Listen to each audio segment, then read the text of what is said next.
How you doing? कैसे हैं आप लोग? कैसी चल रही है आपकी तैयारी? तो अभी तक हमने बात कर ली थी वर्क एनर्जी एंड पावर की, और आई होप आपको सारी की सारी बातें अभी तक क्लियर होंगी। और आपको कल एक असाइनमेंट भी मैंने प्रोवाइड किया था, आई होप आप लोग उसको भी सॉल्व कर रहे होंगे। और उसमें कहीं पे भी कोई भी किसी भी तरीके का इश्यू है, आप डेफिनेटली मुझे कमेंट सेक्शन में मेंशन कीजिए, या फिर आप मुझे इंस्टाग्राम प्रोफाइल पे टेक्स्ट भी कर सकते हैं। लेकिन कोई भी क्वेश्चन अनसॉल्व नहीं जाना चाहिए। जब तक कि मुझसे सारे क्वेश्चन नहीं बनने लगे तब तक मुझे सॉल्व करते रहना है। ध्यान रखें, जितने एफर्ट्स आप डालेंगे उतना ही आपके सक्सेसफुल होने के चांसेस हैं वो बढ़ जाएंगे। और मैं आपको बोल रहा हूं, अगर आप एफर्ट डाल रहे हैं, अगर आपने इस टाइम को यूटिलाइज करने की ठान रखी है, आप बिल्कुल 110% आप सक्सेस अचीव करेंगे और डॉक्टर बनेंगे। और 160 मार्क्स आपके आने ही आने हैं, कोई भी नहीं रोक सकता। My name is Vivek Singh Rathore and let's start this new class. तो आज की क्लास में हम बात करने वाले हैं motion in a vertical circle. It's a very very important topic. ध्यान रखें, एक बोर्ड पे मैं कोशिश करूंगा कि सारी चीजें कवर करूं। सिर्फ फॉर्मूले याद रहे होंगे तो आपकी वैल्यूज मैं आपको बता रहा हूं कि अगर आपको सिर्फ फॉर्मूले याद हैं, आप पूरा वर्टिकल सर्कल के हर क्वेश्चन कर पाएंगे, इसकी कोई गारंटी नहीं है। तो फॉर्मूले तो हमको याद होने ही चाहिए, बट छोटी छोटी बातें हैं जो बीच बीच में बताई जाती हैं, उनसे क्वेश्चंस हमेशा बनते हैं। जो स्टेप्स है बेसिकली, वो डेरिवेशंस कैसे हुए थे, मैं पूरा डेरिवेशन तो नहीं कहूंगा, लेकिन हाँ जो इंपॉर्टेंट स्टेप्स है मैं वो आपको बताऊंगा, और आपको भी वैसे ही सीखने हैं। तो मोशन ऑफ वर्टिकल सर्कल का मतलब क्या है कि सपोज दैट आपने एक स्ट्रिंग से एक स्टोन को बांधा और आप वर्टिकली इसको घुमा रहे हैं। ठीक है, वर्टिकली जब आप इसको घुमा रहे हैं तो देखिए क्या कुछ इस टाइप से होगा। आपने बोला कि सर यहाँ पे जो टॉप बॉटम मोस्ट पॉइंट है उस पर मान लो उसकी स्पीड को दे रखा है b0। ठीक है, आप बोल सकते हैं मैंने ऐसे कुछ पॉइंट डिसाइड करके इस पॉइंट को मैंने b बोल रखा है, टॉप मोस्ट पॉइंट को मैंने c बोल रखा है। ठीक है, आप बोलेंगे इसका रेडियस जो है वो r है। ठीक है, जो लेंथ ऑफ द स्ट्रिंग है वो मैंने r के बराबर मानी है, कुछ लोग उसको l लेते हैं, कोई बात नहीं, आज जगह पे आप l ले सकते हैं। तो अब जब ये घूमेगा तो एक ये सर्कुलर मोशन करेगा, तो उस टाइम पे आप बोलोगे किसी भी टाइम पे ये बॉडी जो है वो यहां पर पहुंच रही है, एनी रैंडम किसी टाइम पे आपने बोला make an angle theta from the vertical, इस पॉइंट को मैंने बोला है t, और इस टाइम पे उसकी जो स्पीड है वो हमने बोला है dp, और इस टाइम पे जो स्ट्रिंग में टेंशन है वो है tp। ठीक है, ये कुछ आप बोल सकते हो कि मैंने रैंडम पॉइंट्स ले रखे हैं और रैंडम वेलोसिटी और रैंडम टेंशन हमें वहां पे निकालनी है। जब ये p पॉइंट बातें करेंगे, a से कितना ऊपर है, बोले h हाइट ऊपर है, और h की वैल्यू अगर हम फाइंड आउट करेंगे तो that will be equal to r into 1 minus cos theta, because this whole is r। अगर ये भी r है रेडियस, तो this quantity will be r cos theta. तो टोटल में से r cos थीटा माइनस करेंगे तो हाइट आ जाएगी, that is r into 1 minus cos theta.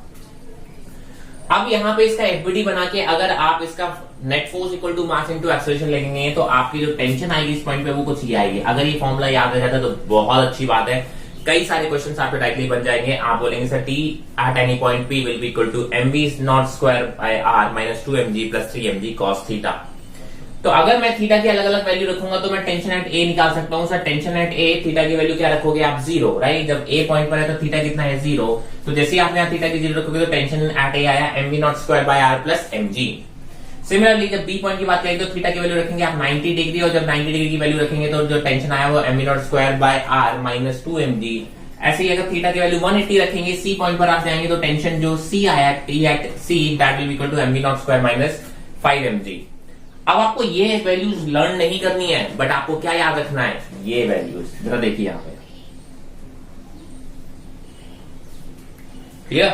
तो आप बोलेंगे आपको कौन सी वैल्यूज याद रखनी है, ये वाली वैल्यूज याद रखनी है। तो आप बोलोगे देखिए जब A से B पे जा रहे हैं तो टेंशन में कितना डिक्रीमेंट हो रहा है, 3mg कम हो रहा है। सिमिलरली B से C जा रहे हैं तो फिर से 3mg कम हो रहा है। तो आपको ये याद रखना है कि A से B जाने में टेंशन में 3mg का लॉस होता है, और B से C जाने में भी टेंशन में कितने mg का लॉस होता है, 3mg का लॉस होता है। इसका मतलब A जो लोएस्ट पॉइंट है वहां पे टेंशन मैक्सिमम है, and the top most point है वहां पे टेंशन कैसी है, मिनिमम है। और कितना डिफरेंस है ये चीज मुझे याद रखने वाली है, that's a very important thing. ठीक है, अब A और P के बीच में मुझे मैकेनिकल एनर्जी कंजर्वेशन लगाना चाहिए बहुत चीज। मतलब मैकेनिकल एनर्जी कंजर्वेशन तो इस चैप्टर का सबसे इंपॉर्टेंट पार्ट है, ध्यान रखेंगे इस चीज को। सो मैकेनिकल एनर्जी कंजर्वेशन कैसे लगाएंगे, मैंने कहा mechanical energy at A should be equal to mechanical energy at P, because यहाँ पे जो फोर्सेज है वो बेसिकली दो ही काइंड ऑफ फोर्सेज हैं इस बॉडी पे लगने वाले, या तो टेंशन लग रहा है या फिर mg लग रहा है। mg आपका कंजर्वेटिव फोर्स है, मुझे सोचने की जरूरत नहीं है। टेंशन जरूर आपका कह सकते हो कि सर टेंशन आपका नॉन कंजर्वेटिव फोर्स है, तो आप बोलेंगे लेकिन at every point tension is perpendicular to the velocity, that is displacement, आप वहां से निकाल सकते हैं। तो work done by tension is always zero. ध्यान रखें, मैकेनिकल एनर्जी कंजर्वेशन क्या बोलता है? मैकेनिकल एनर्जी कंजर्वेशन बोलता है the net work done by the non conservative force is zero, then the mechanical energy of the body of the system will remain constant. तो यहाँ पे जो दो ही फोर्स है, कंजर्वेटिव फोर्सेज है, mg मुझे उससे मतलब ही नहीं है। आपने बोला टेंशन निकाला, टेंशन का वर्क डन जीरो आ रहा है, तो आप conservation of mechanical energy apply कर सकते हैं।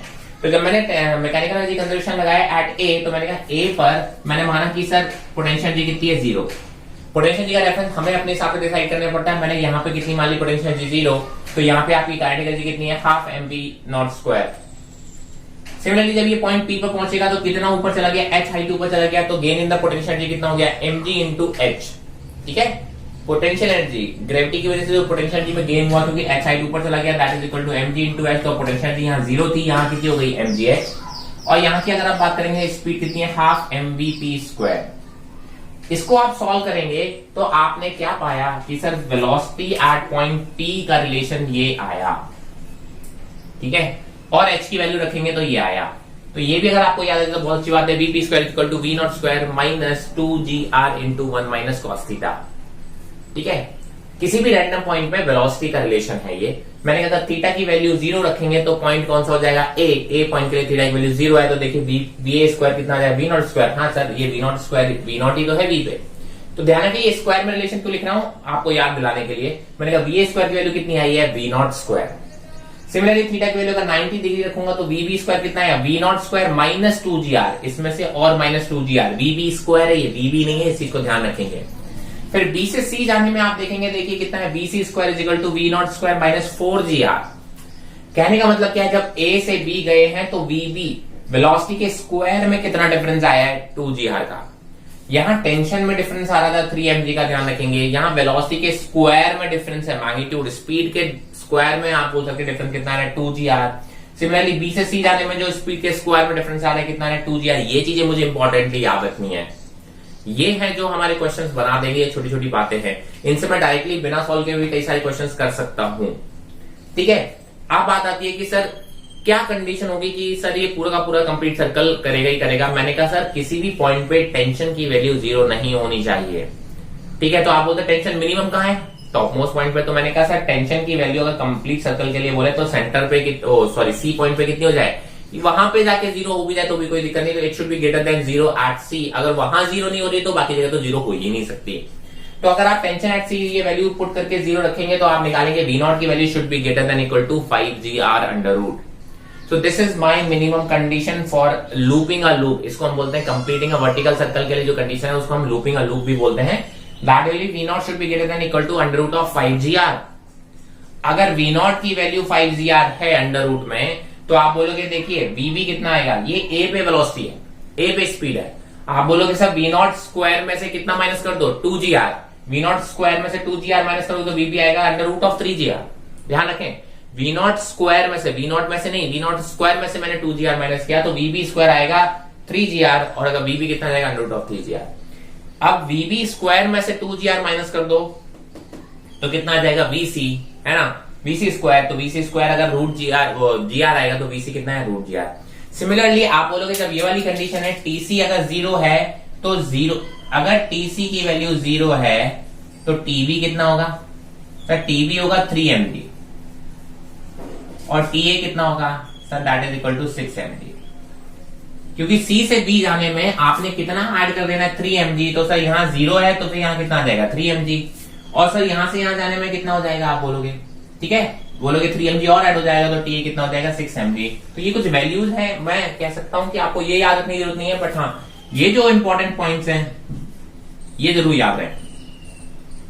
ये आपके शॉर्ट ट्रिक्स हैं, है ना? ये तो आप याद रखेंगे ही रखेंगे, डेफिनेटली आप बोल सकते हैं ये सब चीजें आपको याद रखनी है, बट ये आपकी शॉर्ट ट्रिक्स हैं। आपको ये सब वैल्यूज नहीं भी पुट करेंगे तो भी आपके आंसर्स आ जाएंगे। ये दो आपके लिए मैंने शॉर्ट ट्रिक की तरह बना के रखे हुए हैं, आप शॉर्ट ट्रिक की तरह यूज कर सकते हैं। आप एक वैल्यू पता होगी तो आप बाकी वैल्यूज फाइंड आउट कर सकते हैं। इससे डायरेक्ट क्वेश्चंस आए हुए वर्क एनर्जी एंड पावर में, तो definitely it's a very very important topic. इसमें एक छोटा सा पार्ट और बचता है, उसको कंप्लीट करेंगे एंड देन आगे बढ़ेंगे। So now we are going to talk about few conditions. मैंने कहा अगर V नॉट की वैल्यू जो है वो √5rg से अगर ज्यादा है तो वो कंप्लीट करेगा सर्कल, लेकिन अगर V नॉट की वैल्यू √5rg से कम है तो क्या होगा? ठीक है, आपने बोला अगर वी नॉट की वैल्यू 5 रूट से ज्यादा है या उसके बराबर है तो circle will be completed, no doubt, उसमें तो कोई भी डाउट नहीं है। हाँ, अगर आपने बोला अब कंडीशन आती है दो कि अगर 5 रूट से तो कम है बट रूट 2 से तो ज्यादा है। इस केस में देखिए आपने बोला कि सर अगर रूट 5 है वैल्यू ए पर तो बी पर कितनी हो जाएगी, आप बोले थे अंडर रूट ऑफ रूट 2 तो अगर आप बोलेंगे 5 से तो कम है बट रूट 2 से ज्यादा है, इसका मतलब बी पॉइंट पे पहुंचेगी और बी को क्रॉस भी करेगी। ऐसे केसेस में क्या होता है कि जो टेंशन होता है वो बी और सी के बीच में कहीं पे टेंशन कितना हो जाएगा, 0 हो जाएगा। और जैसे ही टेंशन 0 होगा आप बोलोगे बॉडी विल गो टेंजेंशियली, वहां से वो एक टेंजेंशियल पाथ में स्ट्रेट लाइन में जाने की कोशिश करेगा। ठीक है, मतलब एक फ्री फॉल टाइप का होने लगेगा, प्रोजेक्टाइल मोशन की तरह भी आप देख सकते हो कि वो प्रोजेक्टाइल मोशन की तरह आगे पैराबोलिक पाथ फॉलो करने की कोशिश करेगा। ठीक है, तो अगर रूट 2 से ज्यादा है बट रूट 5 से कम है तो बी को क्रॉस करेगा बट सी तक नहीं पहुंच पाएगा और उस बीच में कहीं टेंशन 0 हो जाएगी and the body will leave the path tangentially. मैंने कहा थर्ड केस है कि अगर बी नॉट की वैल्यू रूट 2 से बराबर है या उससे भी छोटी है, मतलब पॉइंट बी तक, मैक्सिमम बी तक पहुंच सकता है, बी को क्रॉस नहीं कर सकता और बी तक पहुंचते पहुंचते उसकी स्पीड कितनी हो जाएगी, 0, बट टेंशन कहीं पे भी 0 नहीं होगी, ध्यान रखेंगे। मतलब कहीं पे भी आप बोलेंगे उसकी टेंशन 0 नहीं होगी, मतलब वो हमेशा टाइटन रहेगा रोप, तो आप बोलेंगे उसकी स्पीड 0 हो जाएगी, जहां स्पीड 0 होगी वो वहां से वापस आ जाएगा, वापस आएगा तो फिर से स्पीड गेन करेगा और इस तरीके से ये ऑसिलेटरी मोशन करने लगेगा, है ना, जैसे सिंपल पैंडुलम होता है या पैंडुलम होता है उस तरीके का मोशन करने लगेगा ये कुछ। तो आप बोलोगे सर अगर ये वाली कंडीशन है तो ये मोशन कैसा होगा, ऑसिलेटरी मोशन होगा, अबाउट ए जो बॉटम मोस्ट पॉइंट है उसके अबाउट एक ऑसिलेटरी मोशन स्टार्ट हो जाएगा। सो this is all about the vertical motion, आप बोल सकते हो वर्टिकल सर्कुलर मोशन। इससे कई बार टाइप क्वेश्चन आ जाते हैं, मैं कह रहा हूं आपको ज्यादा फॉर्मुले रखने की जरूरत नहीं है, ज्यादा बड़ी बड़ी क्वेश्चन सॉल्व करने की जरूरत नहीं है। बेसिक कंसेप्ट जितने भी मैंने शॉर्ट ट्रिक्स आप बोल सकते हो मैंने आपको बताई है, जो छोटी छोटी बातें हैं उन पे ही क्वेश्चन आपका सॉल्व हो जाता है। नीट का क्वेश्चन हम उठा के देखेंगे, जब नीट का क्वेश्चन जो आया हुआ है वो बहुत ही बेसिक है, बहुत अच्छा क्वेश्चन है, अगर आप उसे सॉल्व करने जाएंगे प्रॉपर मेथड से तो अच्छा खासा 1-1.5 मिनट का क्वेश्चन है। बट आप अगर उसको जो मैंने आपको शॉर्ट ट्रिक्स बताई है आपने सिर्फ वो फॉर्मुले डायरेक्टली उसमें अप्लाई कर दिए तो आप डायरेक्ट उसमें आंसर्स लेके आएंगे और आपको बिल्कुल भी टाइम नहीं लगेगा। ठीक है, now we will talk about equilibrium. What is equilibrium? When a body or point, आप बोलते हो कि is said to be in equilibrium when the net force on that body is 0। Correct, आप बोलोगे सर जब भी किसी बॉडी पे नेट फोर्स 0 होता है, आप अगर हम बात करते हैं, अभी हम पॉइंट मासेस की बात कर रहे हैं, तो आप बोलोगे वो बॉडी कैसी होती है, इक्विलिब्रियम पे होती है। अब इक्विलिब्रियम के भी कई सारे कंडीशन हो सकते हैं। मैंने कहा देखिए जरा यहाँ पर देखे, इस बॉडी को मैंने रखा हुआ है तो आप बोलो इसमें नेट फोर्स 0, ये बॉडी यहाँ रखी हुई, ये भी आप बोलते इक्विलिब्रियम में है। मैंने कहा सर ये वाली बॉडी अगर यहाँ पे रखी हुई होती है और इस पे भी फोर्स 0 होता है, ये भी इक्विलिब्रियम में है। आप बोलते अगर इस बॉडी को मैंने यहाँ रखा होता तो आप बोलते ये भी इक्विलिब्रियम में है। सर तीनों ही इक्विलिब्रियम वाली कंडीशन है, बट इन तीनों में ही कुछ डिफरेंस है, ये तीनों में ही कुछ वेराइटी है, आप कह सकते हो अलग अलग तरीके के इक्विलिब्रियम है। मैंने कहा जरा देखते हैं वो क्या। मैंने कहा अगर मैंने इसको थोड़ा सा शिफ्ट किया और आगे करके रख दिया, बॉडी वहीं रखी रह जाएगी, ना बॉडी आगे आने की कोशिश करेगी ना पीछे जाने की कोशिश करेगी, राइट। बट अगर मैंने इस बॉडी को थोड़ा सा आगे शिफ्ट करने की कोशिश की, ठीक है, इस पाथ पे, ये एक पाथ है, ध्यान रखें, इस पाथ की बात कर रहे हैं, ये पाथ कुछ इस टाइप का ही है। अगर इस बॉडी को मैंने थोड़ा आगे रखने की कोशिश की तो बॉडी वापस खिसक के अपनी जगह आने की कोशिश करेगी। सिमिलरली अगर मैंने बॉडी को थोड़ा पीछे रखने की कोशिश की तो बॉडी वापस से अपनी जगह जाने की कोशिश करेगी। ठीक है, मैंने कहा अगर मैं इस वाली बात करूं, इस पोजीशन की बात करूं, अगर इस बॉडी को मैंने थोड़ा सा आगे शिफ्ट किया तो ये बॉडी आगे चली जाएगी। सिमिलरली अगर इस बॉडी को मैंने थोड़ा पीछे शिफ्ट करने की कोशिश की तो ये बॉडी वापस इधर चली जाएगी। इसका मतलब इनका बिहेवियर अलग अलग है। ये वाली बॉडी को अगर आप शिफ्ट कर भी रहे हो तो उससे कोई फर्क नहीं पड़ रहा है, जहां आप छोड़ोगे वहीं पे आप बोलते हो वापस से इक्विलिब्रियम में आ जाएगी। इस बॉडी को अगर अपनी पोजीशन से आप दूर शिफ्ट कर रहे हो तो ये अपनी इक्विलिब्रियम पोजीशन की तरफ जाने की कोशिश कर रही है, राइट। किधर जाने की कोशिश कर रही है? अपनी इक्विलिब्रियम पोजीशन की तरफ जाने की कोशिश करेगी। जबकि इसकी बात करें, अगर मैंने इसको दोनों तरफ कहीं पे भी शिफ्ट किया तो ये अपनी इक्विलिब्रियम पोजीशन से दूर जाने की कोशिश कर रही है। That's why this equilibrium is called stable equilibrium, because it is trying to achieve its original position again and again. जबकि unstable, why it is unstable? Because जैसे ही आप इसको मौका दे रहे हो, आप इसको अपनी पोजीशन जो है इक्विलिब्रियम वाली, उससे वो दूर जाने की कोशिश करेगी। उसका रीजन है, इस केस में जो इसकी पोटेंशियल एनर्जी होगी वो मैक्सिमम होगी एंड नोबडी वांट्स कि भैया उसकी एनर्जी मैक्सिमम हो। इस दुनिया में हर एक बॉडी यही चाहती है कि मेरी एनर्जी मिनिमम हो, मैं हमेशा एकदम अलसाता रहूं, हमेशा मैं लेजीनेस जैसा फील करूं, राइट। कोई नहीं चाहता कि मेरे पास अंदर बहुत एनर्जी और मैं दौड़ भाग करता रहूं। Everybody tries to minimize its energy. यहाँ पे उसकी पोटेंशियल एनर्जी कैसी है? मैक्सिमम। तो वो क्या कहता है कि सर अपनी एनर्जी मिनिमाइज करने की कोशिश करे जैसे ही उसको मौका मिल जाएगा, इसीलिए इस पोजीशन से भागने की कोशिश करता है। जबकि आप बोलते हो कि सर इस पॉइंट की अगर हम बात करें तो यहाँ पे पोटेंशियल एनर्जी कैसी है, मिनिमम है, तो हमेशा उस मिनिमम एनर्जी वाली पोजीशन को आप अचीव करने की कोशिश करते रहो, that's why it is called stable equilibrium. और न्यूट्रल की बात करें तो ना तो ये एनर्जी मैक्सिमम वाली कंडीशन है ना मिनिमम वाली, तो आप जहां उसको छोड़ दोगे आप बोलते हो बॉडी वहीं रुक जाती है। इसका अगर मैं पोटेंशियल एनर्जी ग्राफ बनाऊं पोजीशन के साथ, जरा देखो तो जैसा ये पाथ है उसका शेप भी कुछ वैसा ही दिखता है। ये ग्राफ है, ध्यान रखें, ऊपर वाला पाथ था, ये एक ग्राफ है। तो जैसे आप बोलोगे क्योंकि सर पोटेंशियल एनर्जी का ग्राफ अगर मैं बनाऊं तो उसका जो शेप है कुछ वैसा ही आएगा, जरा आप देखिए, ठीक है। अब इसमें कुछ इंपॉर्टेंट पॉइंट क्या है, देखिए आपको एक चीज पता होना चाहिए कि फोर्स और पोटेंशियल एनर्जी में जो रिलेशन है that is equal to minus D by D X, ठीक है। इसका मतलब फोर्स उसके स्लोप से, ग्राफ के स्लोप से, एनर्जी और पोजीशन के ग्राफ के स्लोप से हम फोर्स की बात कर सकते हैं। जो भी स्लोप आएगा उसका नेगेटिव आप कर दोगे तो आप बोलोगे फोर्स आ जाएगा। मैंने कहा जरा यहाँ पे देखिए स्लोप कितना है, 0 है। यहाँ पे हर जगह स्लोप कितना है, 0 है। आप बोल रहे हो सर यहाँ पे फोर्स कितना आएगा, 0। हर जगह फोर्स कितना है, 0। मतलब ये सारी की सारी इक्विलिब्रियम की पोजीशंस हैं। इस कंडीशन पे अगर हम आप जाएं सर यहाँ पे अगेन टेंजेंट, आप बोलते हो यहाँ पे स्लोप कितना है, 0। यहाँ तो फोर्स 0 है क्योंकि ये इक्विलिब्रियम की पोजीशन है। लेकिन इससे जैसे आप पहले देखो ये ढलान है, ढलान का मतलब क्या हो गया, स्लोप नेगेटिव है। यहाँ चढ़ाई है, चढ़ाई का मतलब क्या हो गया, स्लोप पॉजिटिव है। तो अगर स्लोप पॉजिटिव है तो माइनस साइन के साथ अगर ऐड करेंगे तो फोर्स कैसा आ जाएगा, नेगेटिव। तो इस पोजीशन में फोर्स कैसा है, नेगेटिव। मतलब अगर आप पॉजिटिव डायरेक्शन में इसको शिफ्ट कर रहे हो तो फोर्स किधर लगेगा, नेगेटिव डायरेक्शन में। देखिए फोर्स नेगेटिव आ रहा है। फोर्स नेगेटिव का मतलब क्या हुआ कि sir the force is acting in the negative direction, right.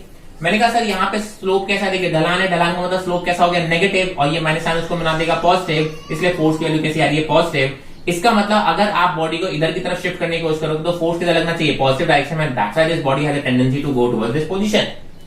Similarly अगर मैं अनस्टेबल इक्विलिब्रियम की बात करूं तो देखिए यहाँ पे अगर टेंजेंट ड्रॉ करूंगा तो यहाँ पे फोर्स 0 आएगा, नो डाउट, इसमें कोई दिक्कत नहीं। इक्विलिब्रियम की कंडीशन है, फोर्स 0 आना भी चाहिए।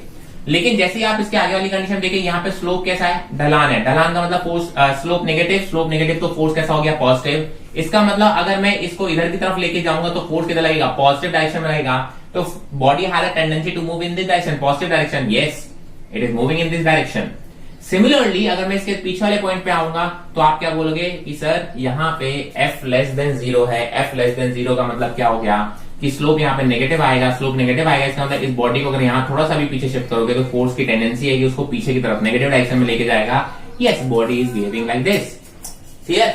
तो आप बोलोगे मैक्सिमम मिनिमम सॉल्व करने के लिए तो आपको पता है कि कोई भी चीज मैक्सिमा या मिनिमम, देखिए पोटेंशियल एनर्जी मैक्सिमा है, यहाँ पे पोटेंशियल एनर्जी मिनिमा है। मैक्सिमम मिनिमा के फंडे आप लगाएंगे और आप उसमें अगर कोई वैल्यू फाइंड आउट करने को पूछी जाती है तो आप बिल्कुल बता सकते हैं। बट ग्राफ में अगर आप, मैंने जितनी चीजें मैंने आपको बताई है कि फोर्स का साइन कैसे पता करना है, कोई पोजीशन अनस्टेबल है, स्टेबल है, कैसे पता करना है, और पोटेंशियल एनर्जी कहां मिनिमम होगी, मैक्सिमम होगी, वो आपको पता होनी चाहिए। अगर क्वेश्चन पूछते तो डायरेक्टली उससे पूछते हैं।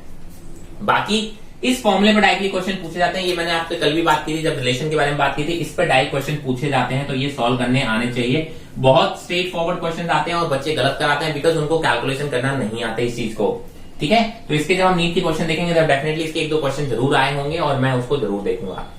Now we will move on to the power. What is power? Power is basically rate of work done, कितनी तेजी से हम काम कर रहे हैं। कोई भी काम हो रहा है दैट्स ओके, बट कितना फास्ट हो रहा है और कितना स्लो हो रहा है उसको हम बोलते हैं पार। किसी भी मशीन की बात करें, किसी भी आप बोल सकते हो इंजन की बात करें, तो जितना तेज वो काम कर पाते हो आप बोलते हो कि वो काफी पावरफुल है।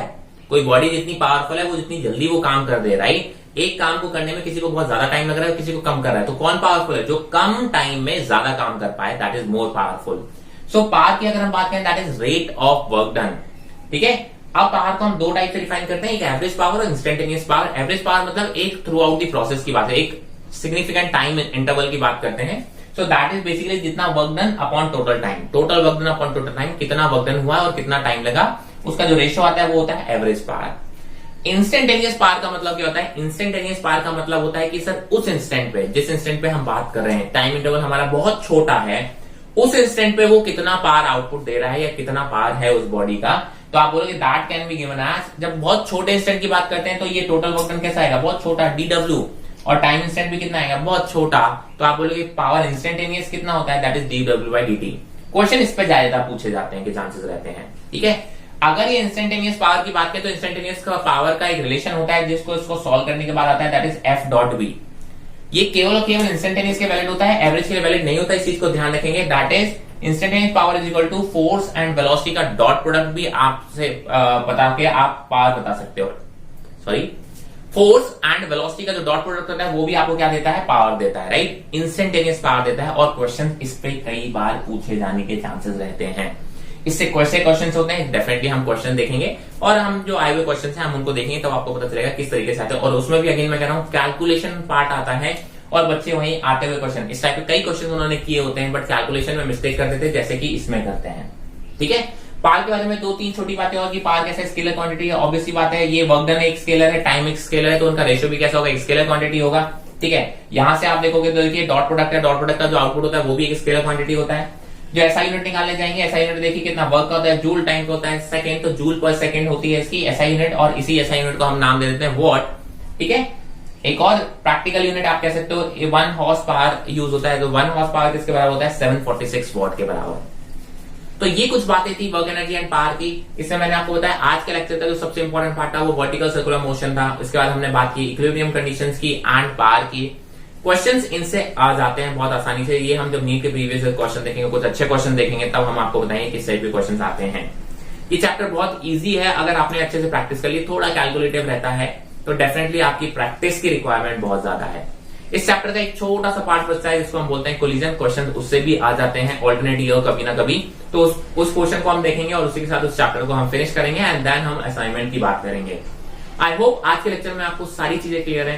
स्टिल अगर आपको कहीं पे कोई भी डाउट है, किसी भी तरीके का डाउट है, आप कमेंट सेक्शन में मेंशन कर सकते हैं या फिर आप मुझे इंस्टाग्राम प्रोफाइल पे टेक्स्ट भी कर सकते हैं। अगर आपने अभी तक YouTube चैनल सब्सक्राइब नहीं किया है तो do subscribe the channel so that you get all the notification of my new incoming videos. Till then stay safe, stay healthy, thank you.